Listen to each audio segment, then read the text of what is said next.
السلام علیکم۔ تو آج کی ویڈیو میں بات کروں گی احد پہاڑ کے بارے میں، جو کہ آپ صلی اللہ علیہ وآلہ وسلم کا پسندیدہ پہاڑ تھا، اور احد پہاڑ جنتی پہاڑ بھی ہے۔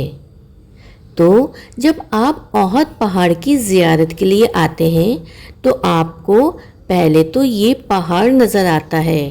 اس پہاڑ پر آپ صلی اللہ علیہ وآلہ وسلم نے 50 تیر اندازوں کو تعینات کیا تھا، اور اس پہاڑ کو جبل روما کہتے ہیں۔ اور دوسری طرف وہ زیارت ہے جہاں پہ 70 سے زائد صحابہ کرام کی قبریں موجود ہیں، اور ان کے پاس ایک مسجد بھی بنائی گئی ہے۔ اور اس کے بعد احد پہاڑ خود ہے جس کی ہم زیارت کرتے ہیں۔ احد پہاڑ کی لمبائی 7.5 کلومیٹر اور چوڑائی 3.5 کلومیٹر ہے۔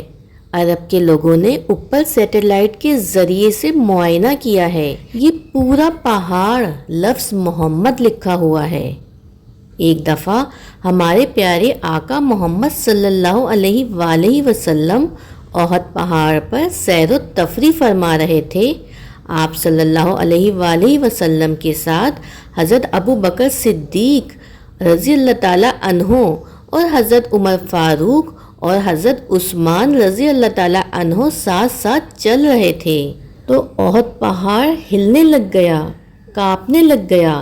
تو حضرت محمد صلی اللہ علیہ وآلہ وسلم اپنی ایڑیوں کو نیچے مارتے ہیں اور فرماتے ہیں کہ احد، تجھے پتہ نہیں تجھ پہ ایک نبی، ایک صدیق اور 2 شہید سوار ہیں۔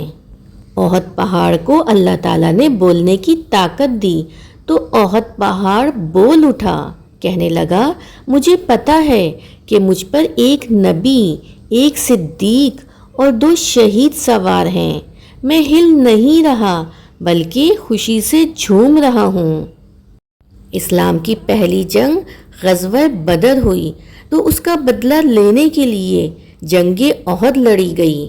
اسلام کی پہلی جنگ غزوہ بدر میں ایک ہندہ نامی عورت کا بھائی مارا گیا تھا، تو اپنے بھائی کا بدلہ لینے کے لیے ہندہ نامی عورت نے اپنے غلام کو لالچ دی اور کہا، اگر تم آپ صلی اللہ علیہ وآلہ وسلم کے چچا جان حضرت سیدنا امیر حمزہ رضی اللہ تعالیٰ عنہ کو شہید کرو گے تو میں تمہیں تمہارے وزن کے مطابق سونا چاندی اور زواہرات سے تول دوں گی اور تمہیں آزاد بھی کر دوں گی۔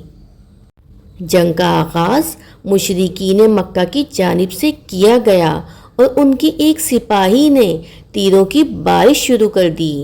جنگ کے اس پہلے مرحلے میں ہی مشرکین مکہ کے 9 افراد مارے گئے، جس کو دیکھ کر وہ لوگ آگ بگولا ہو گئے اور اکٹھا ہو کر مسلمانوں پہ حملہ آور ہو گئے۔ ہندہ نامی عورت کے غلام نے حضرت سیدنا امیر حمزہ رضی اللہ تعالیٰ عنہ پر تیروں سے حملہ کر دیا۔ تیر سینے اقدس سے آر پار ہو گئے۔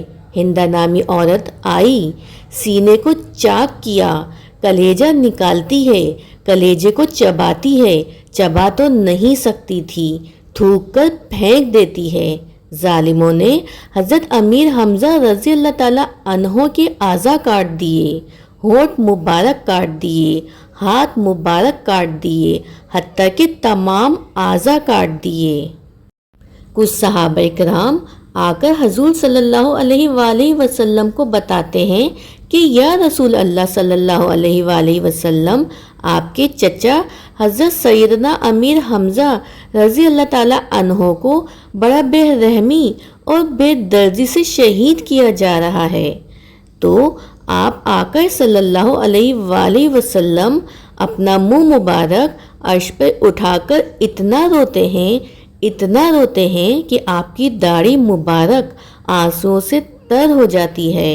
اوپر سے جبرائیل علیہ السلام اللہ کا پیغام لے کر آتے ہیں کہ اللہ کے محبوب، آپ اتنا غم نہ کریں، آپ کے چچا جان حضرت سیدنا امیر حمزہ رضی اللہ تعالیٰ عنہ کا نام اوپر عرش پر لکھ دیا گیا ہے۔